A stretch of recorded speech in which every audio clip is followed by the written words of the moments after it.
और अब खबर है महाराष्ट्र से। बन गई शिंदे की सरकार, लेकिन कब होगा कैबिनेट का विस्तार? जी हां, बड़ा सवाल यही है और इसी सवाल को सुलझाने कल सीएम एकनाथ शिंदे और उनके डिप्टी सीएम देवेंद्र फडणवीस दिल्ली आ रहे हैं। दोनों प्रधानमंत्री मोदी से मिलेंगे। माना जा रहा है शिंदे कैबिनेट के बनने में, शिंदे की सेना बनाने में प्रधानमंत्री मोदी की पूरी दखल होगी। मामला महाराष्ट्र का है, आर्थिक राजधानी मुंबई का है, इसलिए फैसला पीएम मोदी का होगा। एकनाथ शिंदे ने बाकायदा सीएम की कुर्सी संभाल ली। कुर्सी पर शिंदे को बिठाने फिर वही फडणवीस हाजिर थे। फडणवीस सरकार के बाहर रहना चाहते थे, मगर पार्टी आलाकमान ने समझा दिया, एक्स्ट्रा कॉन्स्टिट्यूशनल अथॉरिटी नहीं चलेगी, fall in the line. Deputy CM की कुर्सी संभालिए, मगर फडणवीस का कद बड़ा है, इतना बड़ा है कि वो सीएम को कुर्सी पर बिठाने जाते हैं। सीएम शिंदे इतने कृतकृत्य हैं कि डिप्टी सीएम फडणवीस के आगे कुर्सी पर नहीं बैठते, उन्हें जबरन बिठाना पड़ता है। लेकिन आज की असल तस्वीर इस सियासत से बड़ी है। उस तस्वीर में जो सीएम शिंदे के कमरे में लगी है, शिंदे ने अपने सिर के ठीक ऊपर बाला साहब की भव्य तस्वीर लगाई है। उनके बगल में अपने गुरु आनंद दिघे की तस्वीर लगाई है। ये तस्वीरें बयान करने के लिए काफी हैं कि शिंदे का सीधा दावा शिवसेना पर है, बाला साहब ठाकरे की विरासत पर है, शिवसेना के पॉलिटिकल कैडर्स पर है। और जब ये दावा आगे बढ़ेगा, समझिए शिंदे का दावा शिवसेना पर है। मगर शिंदे ने बहुत सोच समझकर अपना प्रवक्ता चुना है। कोंकण रेंज से आने वाले सिंधुदुर्ग के प्रभारी मंत्री दीपक केसरकर मीठा बोलते हैं, संभाल कर बोलते हैं। वो तो ये भी कहते हैं उद्धव ठाकरे को सीएम शिंदे को अपना आशीर्वाद देना चाहिए। सवाल है मेरा कि आपका जो शिंदे गुट है वो और भी ज्यादा मजबूत हो रहा है, क्योंकि उद्धव ठाकरे के साथ जो विधायक है वो लोग भी आपसे जुड़ना चाहते हैं, इस तरह की जानकारी सामने आ रही है, उसको लेकर क्या कहेंगे आप? हमारा गुट बिल्कुल नहीं है, हम शिवसेना है। और अगर शिवसेना प्रमुख चाहे तो कभी भी बोल सकते कि हमारे लोग हैं।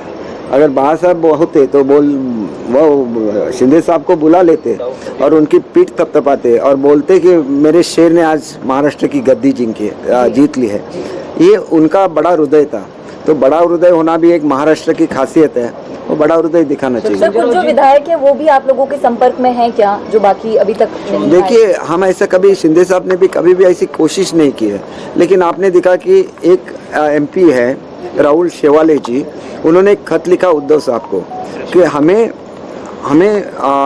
बीजेपी के जो कैंडिडेट है, हमारे जो मुर्मू मैडम है जो खड़ी हुई है, वो उनको राष्ट्रपति के लिए वोट करना चाहिए। देखिए, ये भावना है एक आदिवासी महिला के लिए, जो हर किसी की भावना होनी चाहिए, ना कि उन्होंने बोलना चाहिए हर एमपी ने वो वोट भी डालना चाहिए। और अगर बाला साहब होते तो बाला साहब बोलते कि चाहे कुछ भी हो, आज हम इनको ही वोट डालेंगे। इसको बाला साहब बोलते हैं, इसीलिए बाला साहब का फोटो हर जगह पे रहता है। उद्धव का एकनाथ शिंदे को आशीर्वाद देना इतना आसान नहीं है।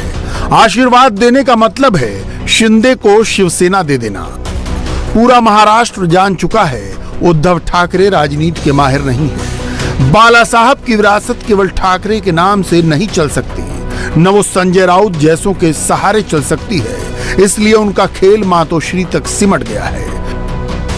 शिंदे अब खुद को रिक्शे वाला सीएम कहकर सेल आउट कर रहे हैं। आज जो शिंदे आपको अफसरों से घिरा दिखता है, वो कभी ठाणे में ऑटो रिक्शा चलाता था। आज वो ऑटो रिक्शा वालों का सबसे बड़ा शुभचिंतक है। वो एक ऐसे नेता है कि जो हमेशा दूसरे के बारे में सोचते। समझिए, उनको किसी ने रिक्शा वाला बोल के ये किया था, मतलब कम करने की कोशिश की थी। तो आज मुझसे वो बात कर रहे थे कि हमारे वो रिक्शा वाले हैं, वो जो एसटी स्टैंड रहता है, तो एसटी स्टैंड से जो आदमी आता है वो तो लंबे डिस्टेंस से आता है, फिर वो रिक्शा में बैठ के अपने घर पे जाता है। तो हर एक एसटी स्टैंड के बाहर रिक्शा खड़ी रहती है, लेकिन वो धूप में खड़ी रहती है, जबकि उनको ज़मीन दी है एसटी ने रिक्शा खड़ी करने के लिए, लेकिन उनके ऊपर शेल्टर नहीं दिया। तो आज वो उनके बारे में भी सोचना। उनको रिक्शा वाला मत बोलिए, वो एक आम आदमी की तस्वीर है, जो आगे आके आपके समझ में आएगा कि महाराष्ट्र में क्या परिवर्तन हो जाएगा। और मेरे एक बहुत बड़े अधिकारी से बात हो गई जो महाराष्ट्र में थे और दिल्ली में गए, तो उन्होंने मुझे बोला कि आज मेरे लिए भी एक बहुत खुशी का दिन है कि आज महाराष्ट्र की गाड़ी जो है वो पटरी पे आ गई। अब महाराष्ट्र की ग्लोरी वापस उनको मिल जाएगी। मतलब ये है कि महाराष्ट्र एक महान राष्ट्र है और उसका जो सम्मान है वो बढ़ाना है और उसकी जो पास्ट ग्लोरी है उसको वापस लाना है। एकनाथ शिंदे जमीन से जुड़े नेता हैं। शिवसेना के काडर पर उनकी पकड़ है। यही वजह है कि बीजेपी उन्हें आगे बढ़ा रही है। शिंदे खुद नहीं जानते थे कि वो सीएम बन जाएंगे। सूत्रों का दावा है कि वो डिप्टी सीएम की कुर्सी तक ही संतुष्ट थे। इसके अलावा अपने कोटे में वित्त और पीडब्ल्यूडी मंत्रालय चाहते थे। फडणवीस का सीएम बनना तय था। शिंदे गृह मंत्रालय भी बीजेपी को देना चाहते थे, मगर देवेंद्र फडणवीस ने अचानक खेल की तस्वीर बदल दी। शिवसेना के सरकार गिराने के तमाम इल्जाम की हवा निकाल दी। सीधे एकनाथ शिंदे का नाम मुख्यमंत्री के लिए प्रस्तावित कर दिया। हालांकि वो खुद सरकार से बाहर रहना चाहते थे। डिप्टी सीएम के लिए चंद्रकांत पाटिल जैसे नेता का नाम आना था, मगर दिल्ली में केंद्रीय नेतृत्व ने फडणवीस को सरकार में शामिल होने का आदेश सख्ती से सुनाया। यह किस्सा खुद नागपुर प्रेस क्लब में देवेंद्र फडणवीस ने बयान किया। और मैं स्पष्ट रूप से बताऊं, ये प्रस्ताव मेरा खुद का था और जिसको हमारे नेताओं ने मान्यता दी और हमने भारतीय जनता पार्टी के साथ 115 लोग होते हुए भी शिवसेना के एकनाथ शिंदे जी को मुख्यमंत्री बनाया। हमारे नेताओं ने बताया कि हम सत्ता के लालची नहीं, विचारों की लड़ाई है। विचारों के लिए हम लोग ये सारा काम कर रहे हैं। उस समय ये बात भी सही है कि तय यही हुआ था और मैंने स्वयं तय किया था कि मैं सरकार के बाहर रहूंगा और सरकार को पूरी मदद करूंगा। किंतु मेरी प्रेस कॉन्फ्रेंस के बाद मैं जब घर पहुंचा तो आदरणीय नड्डा जी का मुझ पर फोन आया। बाद में अमित भाई शाह जी ने मुझसे बात की और उन्होंने आग्रह किया कि मैंने सरकार में जाना चाहिए क्योंकि सरकार बाहर से नहीं चलती। और उन्होंने मुझे ये भी कहा कि Bharatiya Janata party extra constitutional authority बनाने के खिलाफ है। सोनिया जी एक्स्ट्रा कॉन्स्टिट्यूशनल अथॉरिटी के रूप में जब काम करती थी तो हम उन पर टीका करते थे। तो उन्होंने कहा कि हमारी ये इच्छा भी है और आज्ञा भी है कि आप सरकार में जाए। माननीय प्रधानमंत्री जी से भी मैंने बात की और जब पार्टी की ओर से आदेश आया और नड्डा जी ने तो सीधे मीडिया के सामने बयान देकर एक कहा कि देवेंद्र जी से हमने विनती भी की है और उनको आदेश भी दिया है कि वो सरकार में जाए। तो पार्टी के वरिष्ठों का आदेश मेरे लिए सर्वोपरि था, क्योंकि मुझे सर्वोच्च पद पर बैठाने वाली यही पार्टी है और यही हमारे नेता है। एकनाथ शिंदे ने तो मुख्यमंत्री की कुर्सी संभाल ली। फडणवीस ने भी डिप्टी सीएम के नाम की शपथ ले ली, मगर मंत्रिमंडल के विस्तार में भी देर लगी। 11 जुलाई को विधायकों की सदस्यता पर फैसला आएगा, तभी तय हो पाएगा कि सरकार का क्या होगा, कौन मंत्री बनेगा। मुंबई के सियासी माहौल पर अब भी काली घटा छाई हुई है। इन दिनों मुंबई और महाराष्ट्र का मौसम बहुत बेईमान है। मुंबई और महाराष्ट्र के मौसम में काली घटा छाई है जो रह रहकर बरस भी रही है और ऐसी ही एक घटा छाई है महाराष्ट्र सरकार पर। दरअसल महाराष्ट्र सरकार जो एकनाथ शिंदे मुख्यमंत्री और उप मुख्यमंत्री देवेंद्र फडणवीस के साथ बनाई गई है, उस महाराष्ट्र सरकार के मंत्रिमंडल के विस्तार को लेकर एक पेच फंसा हुआ है और ये पेच है 11 जुलाई के सुप्रीम कोर्ट के फैसले का। जब तक 11 जुलाई को सुप्रीम कोर्ट का यह फैसला नहीं आ जाता कि असली शिवसेना कौन है और बागी कौन है, तब तक महाराष्ट्र के मुख्यमंत्री एकनाथ शिंदे अपनी कैबिनेट का विस्तार नहीं कर सकते। महाराष्ट्र के मुख्यमंत्री एकनाथ शिंदे ने शिवसेना के 16 विधायकों के खिलाफ सुप्रीम कोर्ट में एक याचिका दायर की है। वहीं शिवसेना ने भी एकनाथ शिंदे के 39 विधायकों के खिलाफ सुप्रीम कोर्ट में याचिका दायर की है और यह कहा है कि 39 बागी विधायकों का तुरंत निलंबन किया जाए। इन 39 बागी विधायकों में खुद मुख्यमंत्री एकनाथ शिंदे भी शामिल हैं।